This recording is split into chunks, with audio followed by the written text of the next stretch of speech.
રમતગમત યુવા અને સાંસ્કૃતિક પ્રવૃત્તિ વિભાગ ગાંધીનગર આયોજિત તરણેતરનો ભાતીગઢ મેળો અને એમાં ટુરિઝમના સ્ટેજ ઉપરથી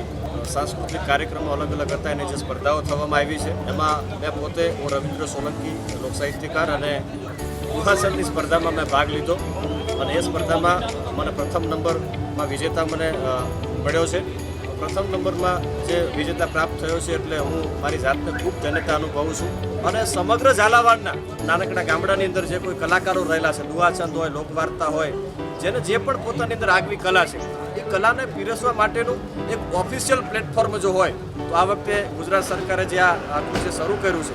એટલે હું તમામ નાના અને મોટા સિનિયર જુનિયર બધા જ કલાકારોને વિનંતી કરું છું કે આપ પણ આવી અને પોતાની કલા રજૂ કરી શકો છો. અને આવા સુંદર આયોજન જે કર્યું છે એના માટે થઈ અને રમતગમત યુવા અને સાંસ્કૃતિક પ્રવૃત્તિ વિભાગ તથા માહિતી ખાતું, મુખ્યમંત્રી શ્રી ભૂપેન્દ્રભાઈ પટેલ